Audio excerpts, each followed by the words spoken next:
Hello guys welcome to my channel खाद्रान ज्ञान। आज तुम्हारे कारण एटी नतुन भिडिओ आपलोड करिছো मैं बहु कष्टरे। तो तुम्हारे भिडिओ भालदरे चाबा। सर्वप्रथमे मैं तुम्हारोक एटा कथा जनाई किने बर सुखी हम। तुम्हारे बर सुखी हबा नोटिफिकेशन गम पाई किने किय जानो आमी जी ग्रेड 3 ग्रेड 4 बा अन्य जी धৰণৰ অসমৰ যিকেইটা सरकारी চাকৰি আছে সেয়াৰ কাৰণে আমি কেইমাহমান আগতে এপ্লাই কৰিছো। এতিয়াও ডিএমইৰ কাৰণে এপ্লাই চলি আছে নতুনকৈ নহয় জানো। তো তাৰ কাৰণে এটি সুখবৰ আহিছে যে আজি আমাৰ সদনত মুখ্যমন্ত্ৰী দেৱে নতুন ঘোষণা কৰিছে। সেই ঘোষণাৰ জৰিয়তে তেখেতে জনাইছে যে আমি এই এপ্লাইটো যেটো কৰিছিলো এই এপ্লাই 10 মেৰ আগে আমাক নিযুক্তি দি দিব আৰু লগতে সেই নিযুক্তিৰ কিছুদিন লগে লগে পাছে তোমালোকৰ কাৰণে নতুন কিছুমান পোষ্ট জাৰি কৰিব বুলি তেখেতে জনাইছে। এই ভিডিও মই ক্লিপটো তোমালোকক ইয়াতে দি দিম, তোমালোকে ক্লিপটো চাই লবা। লগতে তোমালোকক এটা ঘোষণা কৰি বৰ খুশি হম যে আমাৰ বাসিন্দা অসমৰ যিসকল আছে বাগানীয়া সকলৰ কাৰণে 3% নতুনকৈ 3% এটো নতুন এটা সুখবৰ তোমালোকৰ কাৰণে 3% তেওঁলোকৰ কাৰণে ৰিজাৰ্ভেশন কৰি দিছে।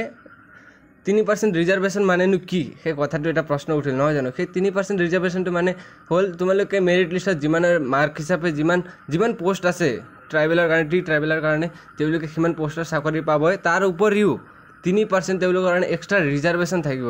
সেই ৰিজাৰ্ভেশন জৰিয়তেও তোমালোকে এতিয়া ভালদৰে যদি প্ৰিপাৰেচন কৰি আছা সেই 3% যোগে তোমালোকৰ কাৰণে বহু সুখবৰ এটা আহিছে। সো তোমালোকে ভালদৰে ট্ৰাই কৰি থাকা। সো ভিডিওটো চোৱা তোমালোকে जी रिक्रुटमेंट हो আছে অৰ্থাৎ 10 মে তাৰিখে जी শিক্ষকৰ নিযুক্তি হ'ব, 10 মে তাৰিখে जी হেলথ ডিপাৰ্টমেন্টৰ নিযুক্তি হ'ব, 10 মে তাৰিখে जी পুলিচৰ নিযুক্তি হ'ব, 10 মে তাৰিখে जी থাৰ্ড গ্ৰেড আৰু ফোৰ্থ গ্ৰেডৰ নিযুক্তি হ'ব। প্ৰথমবাৰৰ বাবে অসমৰ চাহ বাগিচাত বা আদিবাসী সমাজৰ বাবে আমি 3% চাকৰি পোনপটীয়াভাৱে ৰিজাৰ্ভেশন কৰিছো, যেটো এটা ঐতিহাসিক কথা।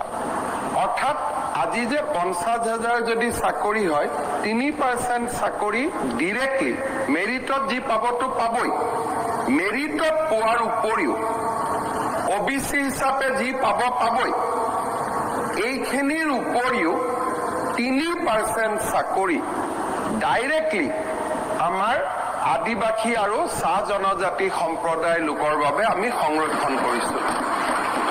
এম্পাৱাৰমেন্টৰ ক্ষেত্ৰত ই এটা ঐতিহাসিক ঘটনা, যেটো আমি আগতে কেতিয়াও চিন্তা কৰিব পৰা নাছিল। নতুন নোটিফিকেশনটো পাই থাকিবৰ কাৰণে মোৰ চেনেলটো সাবস্ক্ৰাইব কৰিবা। লগতে তোমালোকৰ এটা লাইকে মোক বহু উৎসাহ যোগায়, সেইকাৰণে লাইক কৰি দিবা বুলি আশা ৰাখিলো। লগতে তোমালোকৰ বন্ধুবৰ্গক শ্বেয়াৰ কৰি ভিডিওটো তেওঁলোককো যাতে এই নিউজটো পাব পাৰে, তেওঁলোকেও যাতে নতুন ধৰণৰ পোষ্টৰ কাৰণে এটি বিভিন্ন ধৰণৰ আপডেট পাই থাকিব পাৰে। শ্বেয়াৰ কৰি দিবা তাৰ বাবে ধন্যবাদ। জয় অসম।